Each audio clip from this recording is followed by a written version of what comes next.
The way I like to describe it is kind of what you guys do for people, which is helping a dog regulate.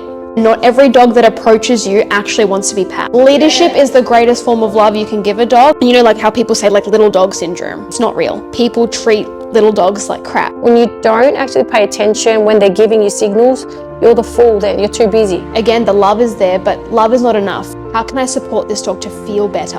So I'm working through their emotions, and when you have that intention, things really shift. A lot of people can do the right action, but with the wrong energy, it doesn't matter. So it's important to have boundaries mean safety.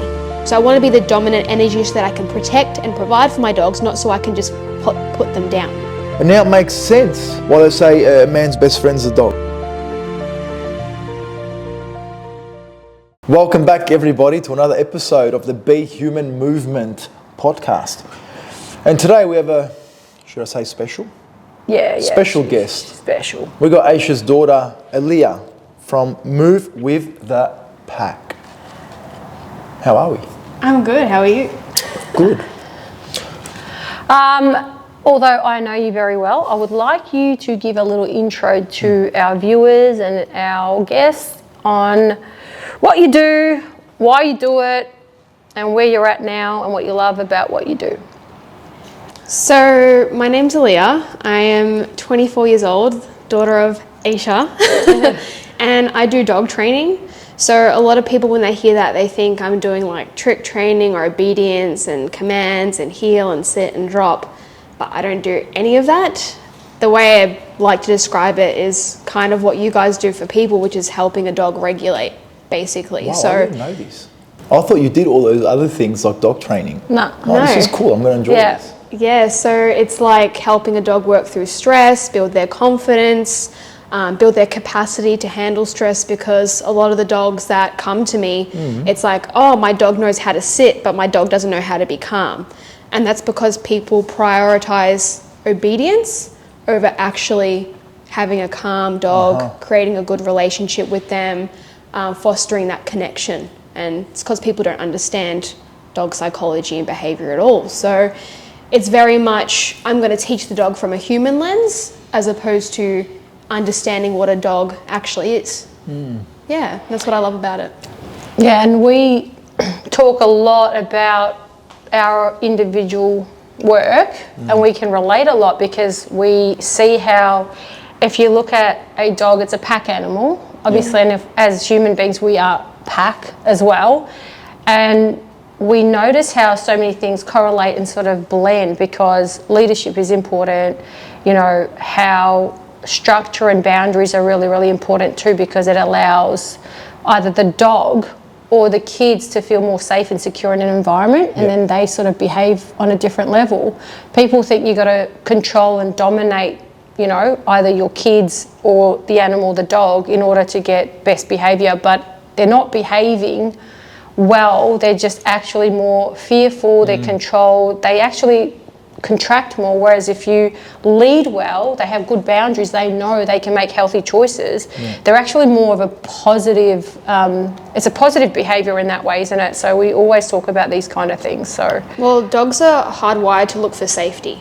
So a lot of people represent anxiety and excitement to their dog, which is why when you're going out into the real world and like walking your dog, people are like having to control them, because they're focusing more on controlling what the dog is doing as opposed to fostering a relationship where the dog feels safe with that human.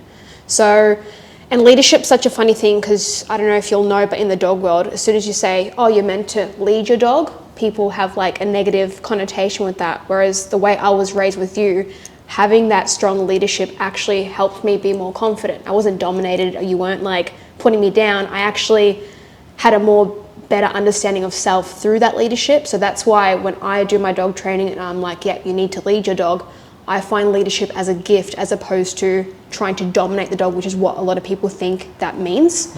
So I'll get like clients that are like two ends of the spectrum. You'll get people who are either babying their dog constantly, or you'll get people that are like, let a dog be a dog. And in both of those scenarios, there's no leadership involved.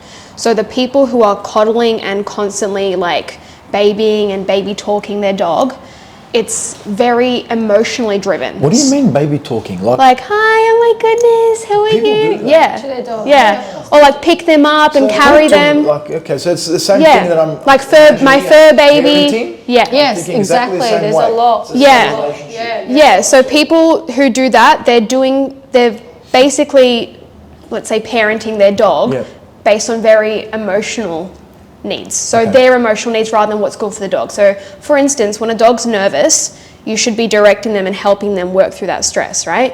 Whereas people will, oh my goodness, pick them up and then affection because they're doing what feels good to the human, not what's actually serving the dog in that moment. Whereas that dog needs leadership and direction in that moment. And even think about just picking up on just that tone, because animals are so like tuned to toning, right? So imagine that high pitch. That's not a calming tone. No, it's Not at all. So imagine like it's getting rewarded and a heightened tone. Yeah. The dog, that's not its natural state. And I think that's why so many dogs that are sort of street dogs even, they're more mentally healthier than pets because they are not looked at, treated, or sort of like parented from a human perspective. Yeah. The dogs And kind are of sheltered from every situation where they can't work it out themselves then, in a way.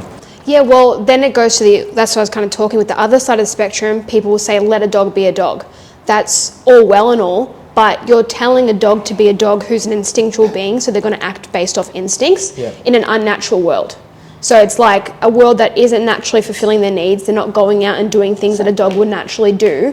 So what's happening is they're like, let a dog be a dog in the human world, and so those instincts might say to that dog, go chase a car, or herd the kids, or bite the intruder that's coming over to the house. Those instincts are not going to work in the human world. They would work in a natural world, but that's why they need that direction and leadership. A dog can't lead a dog in a human world. A human needs to lead a dog in a human world. but through the benefit for the dog. Absolutely. You know, you cannot lead the dog as a mum of a kid Absolutely. in a dog for a dog. Do you feel humans have forgotten that dogs existed before being pets in a domestic Yes, thing? So I'm just 100%. getting to that point now, but realization going, hang on, these dogs at the end of the Exactly. day, they're animals. Yeah. Yes. And they were around Yeah. Yes. and obviously doing something natural to them Yeah. before becoming domestic pets. Yeah. For every family Exactly. and household. Exactly. A lot of people think a lot deny of what the people dog actually is don't rather realise, than yeah. it's like the idea of what a dog is. So it's like, oh my, like dogs shouldn't play tug, that's aggressive. I'm like, well, dogs hunt. Like it's natural They to do them. pull. Yeah. They do pull. Every dog has a potential to bite. I don't care what anyone says, my dog would never. Every dog has a potential to bite. You're denying It's in the their dog. natural ability to do so. So it's like our job and our responsibility to be like, okay, if we brought the dog into our home, we have to fulfill their needs. So a leader will provide three things: connection, direction, and protection. And a leader will control three things: space, energy, and resources. So with resources, what a lot of people do, you'll see, I'll walk into a home where the dog's got anxiety and there's a massive chest of toys. They're free feeding the bowls on the floor all the time. And then with space, the dog has full access to the whole house. With energy, the dog's dictating, okay, I want to play. They're jumping up to want to play. Then they want to do this, then they want to do that. And the owner's like giving into everything.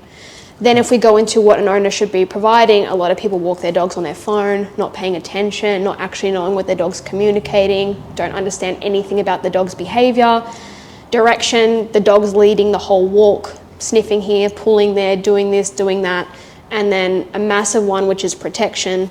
No one's advocating for their dog's space. So everyone's like, come and greet my dog or pat them and let the dogs come in face to face on the leash and things like that. So there's no safety there, which is why so many dogs can get into fights. Yeah. Because there's no leashes in the dog world and you won't see that many fights. Yep. If that kind of makes sense. Yep.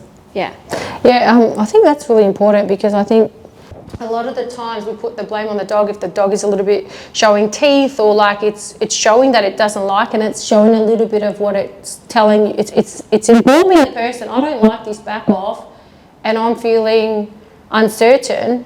Say something happens in that moment, who will get the blame? The dog will, right? But Absolutely. what pees me off is that dog didn't do that because it's an aggressive dog. That dog actually felt unsafe. And so like any human would anyway. Yeah, right. And so a lot of the dogs are deemed as aggressive dogs or bad dogs, or that's a breed that's known for that. But it's like exactly what she said, pick up on the signalling prior to. Don't provide the environment for that to happen, because most of the times a dog is actually protecting a weaker human being. Because if you're a leader, right, the dog feels secure and safe enough for you to set those standards so that the dog doesn't feel the need to. Most of the times dogs are attacking another person if they do so, because the person leading them is all flustered and, you know, they don't know how to handle. The dog feels threatened. Yeah, like it's so it's like I've got to absolutely. protect myself and this and this person in my pack. Because the dog would have taken on the role of like, okay, I've got to lead this person in their world. Right? There's three pack positions. You got your front, you got your middle, and your back. And then there's two roles. There's follower and there's a leader. And generally in a pack, people think a leader means, okay, I've got to dominate and be the alpha. No, the leader would typically be the parents, which makes sense, right? A puppy isn't going to lead an adult dog. So in the same way, a 1-year-old baby is not going to lead a parent, right? So within the roles that I mentioned, you got your front of the pack, which will generally be the leaders of the pack. They're the ones that give the direction and where to go, what to do. The middle of the pack are your messengers between your front and your back, and they're like your really happy-go-lucky kind of energy. So like think of like a golden retriever. Yeah. Then you got your back of the pack. Their job is to alert the pack members for danger. And so what will happen is the middle of the pack, if the back of the pack is like being, say, you know how some dogs get spooked by some things and it actually means nothing? If the middle of the pack deems that information is like, we don't need to stress about that, their job is to actually calm the back of the pack down. Whereas if it's an actual threat, then they tell the front of the pack. So that's kind of the roles there. How intelligent is that? So then what will happen is majority of dogs, there's not a lot of dogs that are very front of the pack. It's very rare for... When you say in a pack though, they've got to be the same breed, yeah? No. No? No. Even in the home, it doesn't matter what breed, they dogs, can be doing this. Well, generally it would be the same breed, say it depends on like the situation and things like that, but not necessarily. That's what I mean. Yeah. So then with those roles, a lot of the dogs, like I said, not many are front of the pack dogs. So a lot of people are getting either middle or back of the pack dogs or middle to back. And because the human hasn't taken that leadership role, a dog who is unfit to lead is being forced into that leadership position. Because like I said, they're wired for safety and security of the pack. So if you're not taking that role, they will step up. So if you get a back of the pack dog, for instance, who is really insecure and doesn't know how to handle that responsibility, they'll deem everything as a threat, which is why you'll have dogs like someone's coming over and they're just barking at everything and they're stressed, right? And then the human will tell the dog off, but really that dog needs direction of, hey, I've got this under control. There's a lot of things that influence the dog's behavior, but a massive one of that is us, our lifestyle, our energy with our dog. So a lot of people are only trying to be intentional with their dog when their dog's triggered at something. But that other 90% of the day, the dog's doing whatever the heck it wants, taking responsibility. It hears something, it goes and deals with it. If you open the door, the dog's the first one to greet. So the dog's already in a pattern of like, okay, I take responsibility for things. And then when the human doesn't want the dog to, such as like running across the road to another dog, then the human steps in. And I kind of describe it like your backseat driving with your dog. So a lot of dogs are in the driver's seat and the person's like, hey, don't do this, don't do this, don't do this. But they've still got control. So it's our job to get in the driver's seat as opposed to try and dictate to the dog what to do, and they're already in control of the whole situation. So if you had a dog, I'll give you an example, Charlie. He's inside with us when we're home. All night, everything, but he's outside when we're at work. But he's been scratching the glass heaps.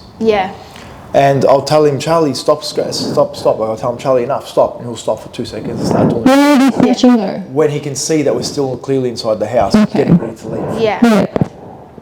What can I do as a human to then communicate to him? Because do they understand words like we do? Or is it tone? You can teach them words such as sit, but that's not something I really do. It's more, okay, why is Charlie doing that? Is he doing it because he is anxious? Is he doing it because he's being pushy? Is he doing it because he hasn't been fulfilled, where he's like looking for something?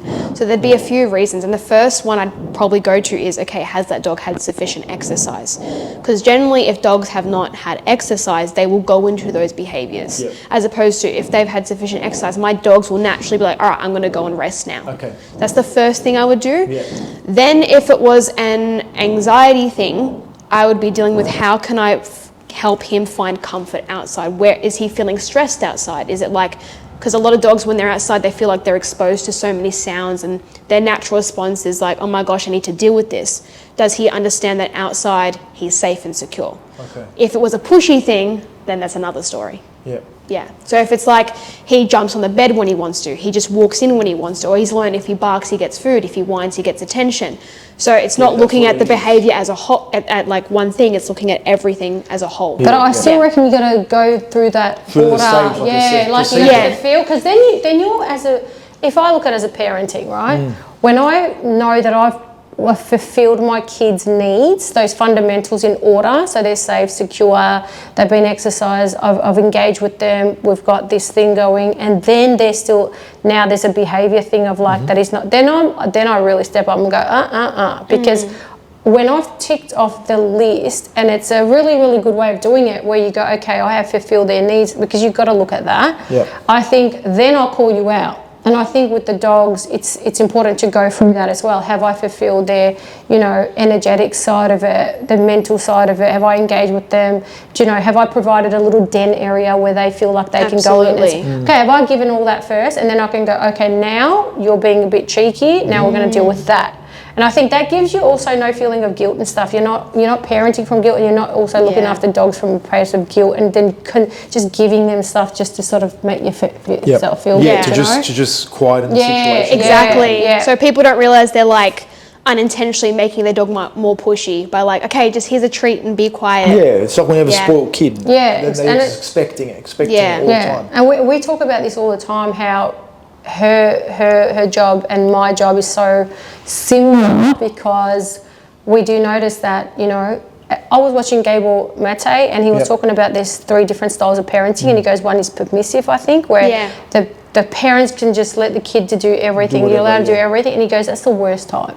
And then there's, which is almost a trend we're seeing now. Oh, it's terrible. Well, a lot of people spoil their dogs, and something that I've noticed when I'm assessing dogs, one of the most dangerous combinations is an insecure dog that's entitled. Okay. So is a human. Hint, guys. So an insecure dog that's entitled, when they find power, they can become dangerous, basically. So it's like a dog that's allowed to do whatever it wants, but underlying, there's no true confidence there. So as soon as you take away privileges or take away control, the dog panics, they freak out. It's the same. It's the same. That's what I'm talking about. I'll just take away what you buy. So when I've told her what you do, stop fucking barking, it's the same. It's the same. It's the same. It's a lot of the concepts are like pretty much the same. The only difference would be the psychology and behaviour behind it. Yeah. That's pretty much the only difference. Something I want to ask you, Aliyah. If I'm walking in to a space like someone's house and someone's dog is coming up to me and jumping up, do I try to put my hand down, pat the dog? What do I do if you got a dog that's jumping a lot? Out of excitement? Yeah, excitement, they're sussing you out, whatever. Yeah, I would not say anything. I'd be calm first, because a lot of people can do the right action, but with the wrong energy, it doesn't matter. Like, it's going to make things worse. So you want to first make sure you're calm, and then you want to claim space and step into the dog. So you're not kneeing the dog, you're not pushing the dog off you. You just want to take a step in and make them move back. And as soon as they move back, you then take pressure off. So dogs communicate through pressure and release. So energetically first, Yeah, so once you put pressure on and the dog does what you want and steps off, you take a step back. So you let them know, hey, you can't invade my space that way. And you'll notice and this is why I'm always like, again, it comes down to the relationship. When someone is dealing with a dog and they're like, I don't want my dog to do this or whatever it is, I'm like, okay, well, how does the dog enter your space? I'm like, forget the trigger, forget the other dog, forget the other person. When you come home, what does your dog do? Oh, they jump all over me. I'm like, they've claimed you. That dog is fully like, you're mine, you're my response, like, seeing you as a resource, basically. So that's when they're going to feel entitled to make decisions for you. That's when they're like, okay, because you're mine, if someone comes over, I'm going to rush the door first. So I'm going to take the lead on the walk. So before worrying about what that dog is doing, I'm first like, how does that dog relate to me? Am I seen as the follower or am I seen as the leader? Okay. Damn, that makes sense. How am I when I walk through the door and if it's only you and Zarava that do it? They try and claim me. Oh, bro, I don't let them claim me. Like, who's going to get to one first? Pop smokes. Right? Pop smokers. But these two are like little friggin' things that like sniff me out from a kilometre away and they're ready. And what do? No. So now you know. No. I naturally am like. Go into it when they're backspace. Naturally I'm like, get the. I'm like, you don't. And I do, don't I? Yeah. Because they know, do not come into my space like that. Yeah. And I've never known all this, but I've we talk about this, how funny it is. It's like, I just naturally have this thing of like, you do not get to do that with me, you know. I need to have that space, walk into the house. And that's so healthy because when you have boundaries like that, for us, I also know if someone was to come into the house, you've got our back. If someone wants to do something, you've got our back. So people want to be seen as the leader for the dog when shit goes down, such as like, say another dog's off leash, how can I get my dog to trust me? I'm like, okay, well, when you're on the couch and your dog's pouring you to get on the couch and you say, get on, there's no boundaries there. So if you don't have any boundaries with your dog's not going to trust you to deal with another dog. So it's important to have boundaries mean safety, basically. And if you're consistent and believable with those boundaries, when something really happens with the dog is stressed, they will trust you in that. That's true because that's really true. I didn't think about it because I'm very careful with who comes into my house too. I don't allow hardly anyone into our house, right? Because I like my space. They also know that, so them knowing that I expect that from them and they know I push back, like I'm like, you're not in this space. They also know I don't allow certain type of people, energies into that space. So they feel protected. And it's true, you're the same. Because it's like, if I don't let you come at me like that, you think I'm going to let the second person, like that's like off the street? Hell no. Like you're not believable to the dog. Exactly. And the dog's going to blow you off. Trust thing. Because they're like, well, if you're letting me push at you, well, when a dog's coming at you, I don't believe that you're going to keep me safe. And I've never seen a dog, when I've watched videos in their natural state, no dog will do that to the leader. No. However, they honour and respect the leader, and they're healthy for it because the leader doesn't go, oh, it's me and I'm going to dominate you. The leader's taken the responsibility to protect everybody. People don't realise that. Like, the leader's not to boss the pack around, it's to actually protect. And that's a lot of respect. Yeah, it's service to the pack. And we move as one. No one gets left behind. Do you know what I mean? Like, and I think people don't understand that it's not about walking around trying to dominate. It's like, no, I need to stay in check with the highest quality. My decision making has to be on point. I've got to be very good with who comes in, who goes out, so that you guys are all looked after too. It's not about just self-preserving me. I've got to make sure that whoever's in my life too doesn't affect my kids. 100%. Yeah. Do you know what I mean? Like, that's where dominating can go wrong. People will think it's that. It's not self-serving. Yeah. It's different. It's not. It's like I want my energy to be the dominant energy because at the end of the day, if something happens, I'm going to be the one to be able to handle that situation, not my dogs.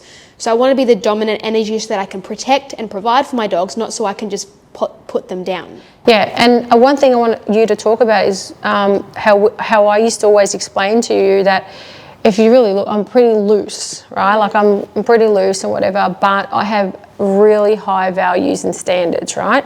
And I have sort of ingrained that into you guys where I said, listen, you guys have to have a really high standard.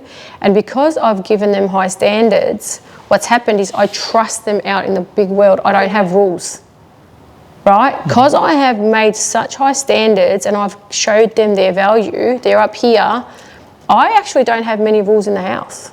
Right? And with dogs, it's the same thing. The more rules, that means that you don't have control over your dog. The more rules I have to put on my kid, that means that I don't have control over my kid. Or the kid cannot be maintained unless there's so much fucking walls and structures. And those are the kids that really struggle because if you're not looking, they're the ones making they're the ones compromising themselves. If you set fucking high standards for yourself, right, and your family, you don't need to apply that many fucking rules. Well, I made a post on it yesterday, actually. I said, the less control you have, the more controlling you have to be. So many people have to control their dogs because they don't have a proper connection. The dog's not in tune with them. The dog's not in sync. The dog doesn't understand the expectations, have clear boundaries, have clear leadership. So they're constantly having to restrain their dog, hold them back, pull them away, not take them as many places, bribe them with treats or use constant corrections. Whereas you want to have a relationship where you can communicate to your dog, where the expectations are clear, that dog is fulfilled by you, where they don't have a need to be super resistant to you or defensive or feel unsafe and take that charge in those moments. It's any relationship. You look at parenting relationships, same. Intimate relationships, same. Friendships. If you have to constantly check your partner, constantly then there's the quality and the value of that thing is not high. Because if you're constantly having to maintain something, I feel like the foundation isn't there. You know, and I think that's why play is important too, because I play with my kids. I have not just, and they know that they're allowed to make mistakes and failures. I'm a big one on that too. The dog training world is, I find it like so surface level. Again, it's like obedience, command. So is human world. Yeah. So much like that. And it's like, well, the dog's making a certain behavior based off instincts and how they feel, right? So a lot of people are like, sit, crate, place, this, that. And I'm like, well, your dog's feeling anxious. So many people, like, they can do the right things, but they're doing it from a place or their intention is to stop the dog or control the dog. Whereas when I'm working with the dog, it's how can I support this dog to feel better? So I'm working through their emotions. And when you have that intention, things really shift. So there was a lady that I was working with and she was doing all the right things, but the place was from tension to kind of hold the dog back. And the dog was just barking, like on place, but it's barking. I said, don't put her on place. I said, let's grab some food. Not that food is everything, but this is the tool that I use in that. I said, let's do some yes work. So it's like making the dog come to her, feel good with her, relax, and her relaxing, supporting the dog and guiding the dog when she needs. And without even using those commands, the dog calmed down themselves. So it's like it was the responsibility of us to make the dog feel better, not to control the dog's behavior. And feel better in the sense that you're sort of, again, working with the nervous system. It's like you're teaching the dog to regulate itself. You know, you want to teach the dog to be able to regulate themselves. The same way people shake in your events. When you see me working with the dog, I've shown you many videos. Dogs do massive shakes. Yeah. So they're releasing tension, they're panting, they're trying to slow down. So I'm really paying attention to those signals. It's not like when I'm working with a dog, I'm not going to say sit, I'm not going to say drop. Because if I'm dictating the body language, then I don't get to see what the body language is telling me. If I'm like, drop, the dog's like this, but they're stiff. So they're still not feeling any different. I've just made them go into a different position. Whereas if I watch them go, I'm like, okay, cool, that dog's calming down. They're slowing down. Whereas people are so quick to, what do people do when they're passing another dog and the dog's out of control? Sit. Yeah. Whereas I'm like moving the dog and helping, I'm providing direction with the dog themselves. They're like, oh, okay, I can feel calm enough to actually sit on my own. Yeah. So I'm helping the dog's body relax more and more. I might do some massage work. I might do some movement. I might do some play to loosen up the body. I might use food. So it's never about, that's why I don't label myself as a specific trainer. I say relationship based because it's dependent on the dog. What does that specific dog need to find that support? What's their association? What's their history? Genetics, diet. There's just so many things you can go down into why the dog is acting. It's out of control, man. It's blowing me away because. But the more we talk about it, the more I'm connecting with human beings. And now it makes sense why they say a man's best friend's a dog. And I'll tell you something. I see how the ears, look at her eyes. She doesn't like that because I was one of those people. If it was a cute dog, you know, and she goes, Mum, you know, it doesn't matter what you want and how cute that dog is. That's your feeling. Consider it, right? And I was like, oh, and I do now. I do look at it from the other angle, and what she showed me was like, look at the signs the dog is it turned its face, it licked its lips, and I didn't know that the ears went whatever. I'm like, oh wow. And then I realised, right, I do that to my kids. I'm so in tune with them that if I notice something like that is like at the level of say 2%, I will pick it up and I'm not a parent, fucking 100%, and then I'm like, I don't know, when my kid's doing this. I'm like, when did this happen? All those 2% that was building up that you were ignoring, right? They were signs, they were clear communication that, hey, this needs noticing, this needs attention. Yeah. When you don't actually pay attention, when they're giving you signals, you're the fool then, you're too busy, right? So I feel like people only start working on themselves or their kids or something when it's 100. I'm like, dude, you got to notice when it's 2%. Yeah, exactly. They're trying to signal you the whole time. They're trying to put out a fire once it's ablaze. Like yeah, exactly. You know? So I've noticed that with the dog space as well and parenting as well. They're like, they bring their kids to me when it's like hectic. And I was like, well, mate, how did it even get to here? And that's why there's like, again, so many fights at like daycares, dog parks, even on-leash interactions and stuff. It's like, you're putting a dog in a place with other dogs and you don't recognize. A lot of the people running these programs, again, the love is there, but love is not enough. Direction. Yeah, they've got passion in that. But leadership is the greatest form of love you can give a dog. It's not just dogs are cute and cuddly, they should be interacting, and then the dog that has an issue, there's something wrong with that dog, basically. So I'm like, there's so many, say, staffies that they just have so much energy and they're put in a position and then like, okay, that dog's too crazy. Or say a cattle breed who's herding all the other dogs. I'm like, that's a part of, that's who they are. Like, and then there's something wrong with the dog if they're making that decision, right? And then touching on the stress signals as well. You know, like how people say like little dog syndrome. It's not real. People treat little dogs like crap. Pick them up, force them to be pat and like treat them like little handbags. Humans. Do they pick up the little men? So it's like, say for instance, level 1 of warning might just be turning their head. Might be you see the whites of their eyes. Then it might be they lick their lips. Then it might be yawning. Then it might be right? And then what happens is, my dog bit another dog and it came out of nowhere. And then now they just go to bite other dogs. So what happens, what was level 1, once the dog actually goes to that, say, level 7 of going to lunge and bite, that becomes now the new baseline because the human acknowledged it. The dog goes, oh, you acknowledged it once I actually went to bite. So then that becomes the baseline. So what's seen as a reactive dog, that's actually the new standard. So then you got to sensitize them again of, hey, I recognize those early signals before you get to that. And then that's how I bring the dog back down to warning. So it's not about the dog can't warn. That's not the problem. People think they want this nice, cute and cuddly dog that can tolerate anything. I don't like people touching me. Why would a dog want everyone to touch them, right? So it's acknowledging your dog's needs when they're uncomfortable. What if your dog comes up to you and lays on your lap? And that's different. That's, again, different. Depends how they're doing it as well. If they're doing it to claim you, I would say no.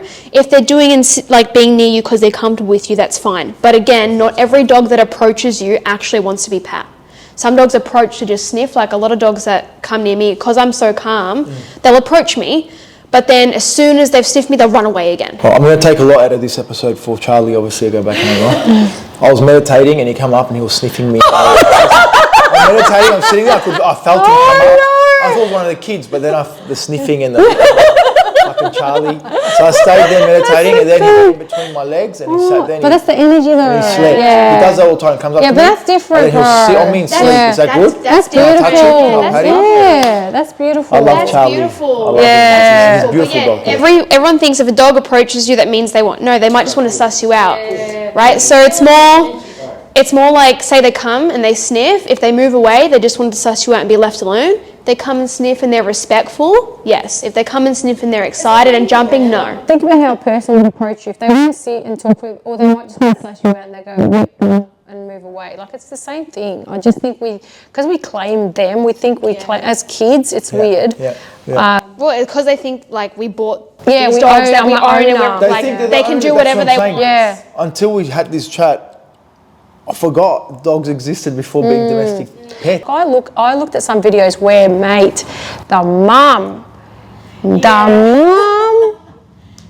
gave it to the puppies. Like, bro, she was lying there, she's feeding, and they were all feeding, and they were like, we're fighting, and bro, she ripped them to pieces. Mate, she ripped them into pieces. They were like this. Yeah. They were like this, and she was like, do not fuck with me now, right? Correct the wrong things. And the dogs were like this. They were like acted like they were sleeping and shit. They were like paralyzed. Then I saw another one where like she had puppies, and they were like here, And the male dog came to have a look and she just went like this to that, and the male dog just friggin' went because she's like, don't even come here. It's like, dude, that's our nature. I don't know why women think that that's such a not a part of nurturing and caring and loving and stuff. And I think we got to look at all that. It's like, this is nature. If you work with nature, you can't fuck it up, whether you're parenting or, you know, having dogs. And I'm a big thing. Like, if you're going to take, and I really want you to talk about this, if you're going to buy a dog, bro, understand what comes with that. And I cannot stand people, them, right, that get dogs and they do not raise them well and they do not do the right thing and take responsibility and accountability. After like 1 year or something, they're all like nothing, you know, nothing's, and I can't, and I get very angry because I'm like, they are at our mercy. They only get fed if we do. They only get shelter and care if we do it for them. I'm like, you know, how dare you? They cannot speak to you. They cannot get it themselves because you've taken them out of their environment, you know. Now, and then you've lost the care and the affection and everything because they've grown up now. And it's like that, I really want you to talk about that aspect of... It's hard. Like, it's hard when... Because, like, say when you're working with people, right? I'm like, cool, if you do something, that's on you. But it's like the dog is innocent in that situation. So it's like a part of me is so like, please do it. But I also know it's... Unfortunately, you can't care more than the owner. Because at the end of the day, it's the owner that's the one that's going to be following through and doing the stuff, right? So, yeah, it's hard. It can be really emotionally challenging when you're dealing with And that's the thing, man. They can dump him off at £1. They can just go, oh, well, dog fucked up, sorry, you know, And it's sad because people quit, you know, and I was like, what did you think? Like, what did you think?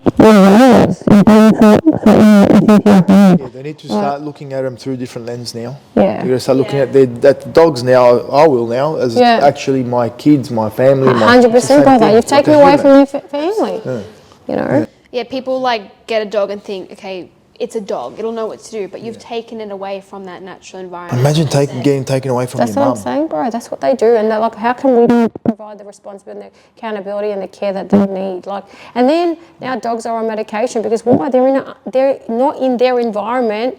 We're treating them like humans, and then like also we've made them not toxic. Yeah. We've made them sick. Yeah. Only pets get diseases and stuff. Like as in mental disease, not the wild. They can have like physical like stuff. But the pets get anxiety. Healthy environment, and you look at it, our society's not healthy, and we got pets. Not at all. And a survival instinct of dogs is actually to match the energy of the pack. Wow. Yeah, it's a survival instinct. Savannah. Savannah's pretty no, Charlie's driving because baby Charlie headlock. No. Do that in the hand. Charlie's do that shit. Charlie doesn't know what to do. Charlie's like, goes up and goes down. Charlie's like, where's this? That's why where's my pack leader? Tell me just to make sure it's me. Because I could be Savannah fucking playing games. You have to make sure. Oh my God. I'm big on that. Like, and I respect you. Look, you're my daughter, but I love you dearly because of your responsibility and how well you look after dogs. I know that you're a priority. Like, and I really, really love you for that. Like, well, I learnt it from you, so. Oh, this is a beautiful moment. Get this on camera. Nah, it's good, man. I'm really proud of that. Like, I'm very proud. It's, you know, people are like doctors and lawyers, and I was like, man, the fact that she looks after another living being with that level of standard of care and love and consideration. Yeah. My job's done. So thank you. My pleasure. Well, yeah, a lot of people don't see it like you were saying, how you were like, what? Is that what you do?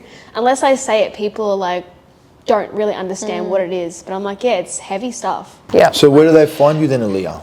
If they want to find out more, because this will be sparking a lot of ears, you know? Yeah. So basically my main form of everything is Instagram. So it's just Move With The Pack. You can find me through, you post, share me. Move with the .pack on Instagram. I have a website, I've got a membership page, I've got behavior analysis, I've got so many things, like free content on there anyway. Just here to share and educate and help people as much as I can. Thank you. Awesome. Thanks, Aliyah. Thanks, Aliyah. Appreciate you. I actually thought I heard a dog coming in. I thought it was a dog wagging its tail. I was like, wow, there's a dog here. Thanks, darling. Appreciate you. Thank you. Thank you so much for tuning into this episode. We hope that you enjoyed it. Don't forget, guys, to please subscribe. Check out our website to stay up to date with events, merch, and just to get in touch with us. Also, follow us on Instagram. We post a lot of good shit and funny shit. You'll find that at the B.Human movement. Until next time, guys, please remember to be human.